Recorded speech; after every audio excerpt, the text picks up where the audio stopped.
Ассалаумағалейкум, жауынгерлер өнерін жақсы көретін көрермен. Бастапқыда Белалдың, екіншіде Шафқаттың жарақатына байланысты өтпей жатқан екі UFC файтерлерінің жекпе-жегі бүгінде баршаның қызығушылығын оятуда.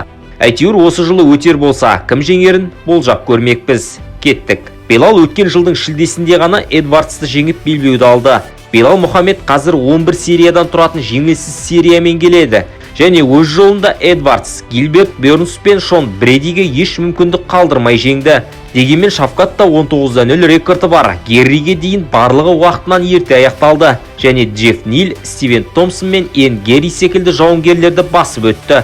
Бұған дейін де екі жауынгер кездесуі керек еді. Бірақ Белал, мен жаңа проспекттерді сынағым келмейді. Чемпиондық кездесу менікі деп басын ала қашқан болатын.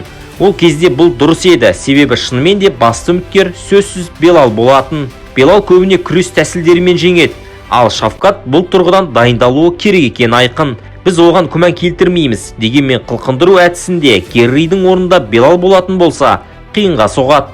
Дегенмен гриплинг тұрғысынан Шафкат та өте мықты. Бұл әдістерді Шафкат та мінсіз орындай алады. Әрі мойын Белалда да бар.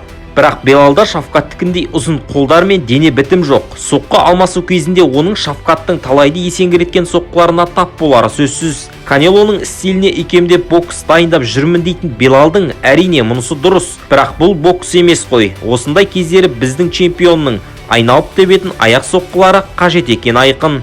Бұл кездесуде Шафкат көп сарапшылардың пікірінше фаворит. Бірақ Белал өзінің соңғы 3 кездесуінде аутсайд ретінде шығып жеңіс тіркеген. Герри Шафкатқа біраз қиындық тудырды деп айтылғанымен, ол шешуші раундтағы сәтте ғана болды. Бұл кезде екі жауынгер де шаршаған еді. Не десек те мұндай қиындықтың көкесін Мадалена Белалға алғашқы раундтарда тудыруы ықтимал. Белалға алдымен оны өтіп барып сөйлеу керек. Белал жалпы сондай бір ұлы чемпион емес. Сондай чемпион болған күннің өзінде, ондай чемпиондарды жеңетін бір нәрсе бар. Ол уақыт. Ал палестиналықтың жасы 37-ге қарап бара жатқанын ұмытпаған жөн. Ал біз Шафкаттың 5 раунд қалай шыдап берерін көзбен көрдік. Қазір екі жауынгер де қасиетті айдың парызын орындау үстінде.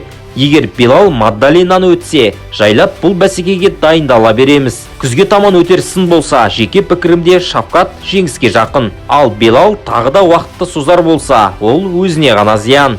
Ал сіздердің пікірлеріңіз қандай, құрметті көрермендер?